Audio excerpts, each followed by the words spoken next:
Good. Welcome to the next session on IPCP, our coaching pathway. The next one is running now in February 27 next year.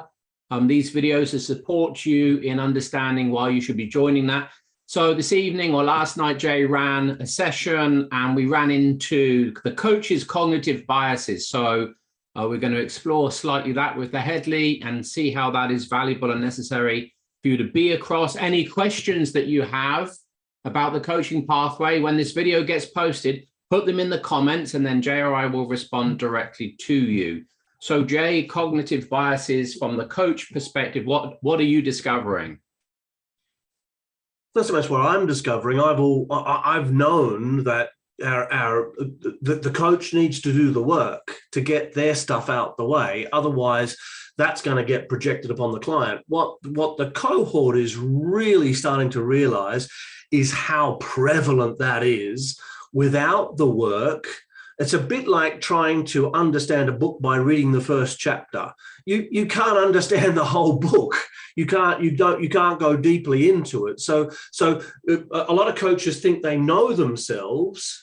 And some of these coaches have been through practitioner, master practitioner, and they've done the old meta coaching with us, coming into this program now, starting to realize, holy crap, my biases are quite large, and I can now actually see how they're getting in the way of me being an effective coach, an effective developmental coach. Okay. And so last night we explored thinking, your thinking preferences, and we explored your work preferences. And so thinking preferences are, I think we're looking at, do you think in terms of, well, your work preferences are, do you prefer working by yourself or in a team with others? And the important part about that is shared responsibility. Do you like to hold responsibility yourself? Even though you like working with people, then you're likely a group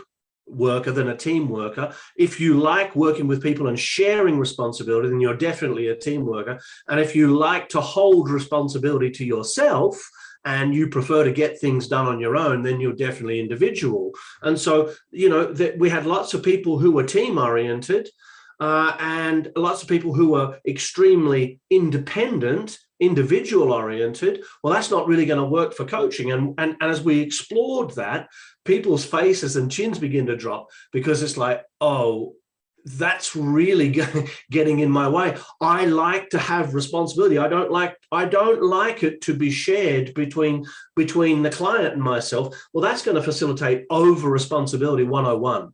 And so the coach is going to start being responsible for the client. They're going to start thinking about what the client wants, how they want it. Am I delivering it? All that stuff's going to be going through their head time and time again.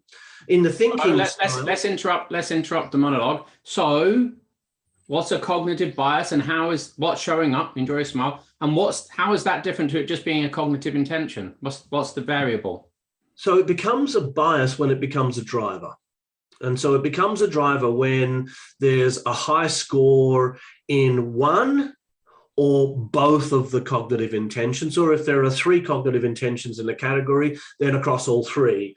Then the category becomes a bias. Then it's a cognitive category bias, which is off the scale. Then it's part of your identity. It's part of your personality structure at that point. So hold on. Say more about off the scale. It's off the scale in terms of. So an example in perspectives. One person in the group had 90% first person, 95% second person, 100% third person. Right. That means that perspectives are now part of their identity. I said, tell me about how perspectives are part of your identity. She said, all I talk about is perspectives. I live, I dream, I think about perspectives. I'm constantly correcting people's language. It's like it's part of her identity. That's why it's so strong across the category. So the whole category becomes a driver. How does that play out as a bias for that student particularly, without going into who that was? because they'll be constantly just coming back to perspectives. They won't be referencing anything else other than perspectives. They won't be referencing cognitive biases. They won't be referencing beliefs. They won't be referencing values. They'll just go, this is a perspective problem, because that's all there is. It's like tunnel vision. And so suddenly, well, that's your perspective, in his or her relationships, primary relationships. Well, that's your perspective, sweetheart. It's not my perspective. Can you hear how subjective that is? They're getting into arguments over whose perspective it is, because it's part of the identity structure now. Yeah. And so the bias is what, though? The bias is a category bias. Right. Yeah. Whereas if a person had a bias for second person perspective, and their score in second person perspective was 60%, and their score in first and third person perspective, let's say, was 25-30%, then second person perspective becomes a driver. Therefore referencing what you think other people are thinking and referencing what you think other people are feeling becomes a driver bias for you. Sure. Good. Okay.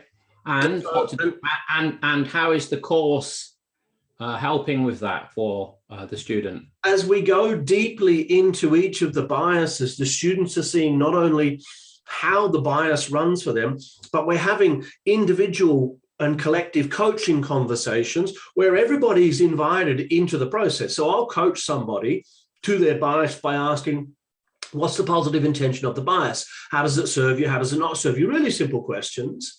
As you sit back, do you have permission to be able to expand your thinking to include the other perspectives, to include the other views within that category? Stuff like that. But then we'll slow it down. And we'll go, what question would you ask here across the cohort? If you were this person, what's coming up for you? Who else has this bias? Right, what's coming up for you as I'm asking Bob these questions? What's coming up for you? What's coming up for you? What's coming up for you? What's coming up for you? And they're sharing, and that person who I'm coaching then's going, that's exactly what's happening for me. Oh my God, what that person said. And so we're collectively learning off, like in a group and team coaching experience, about these biases and how they play out, not only for the person who's being coached or the people who are involved, but also my partner does that. Oh my God, my partner says I do that. So awareness of these biases, unless you're aware of them, you're going to be projecting them onto your client unconsciously, which means you're outside of your awareness, and it seems as though you're being unbiased.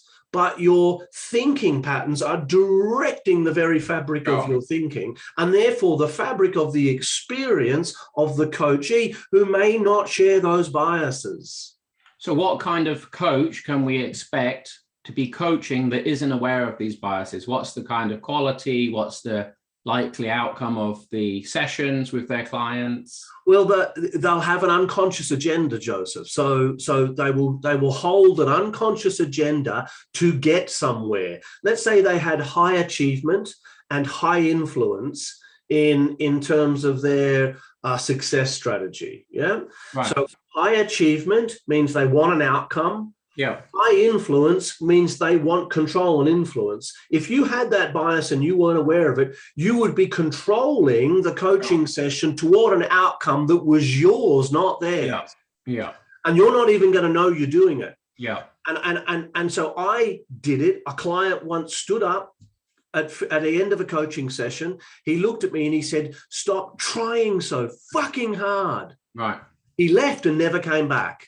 It was the lesson for me that I was holding an agenda. It took me about 2 years to see it, but as I just held on to that, held on to it, it came to me like, that's what was going on. Here's me driving the session with my biases. That kind of thing's going to happen.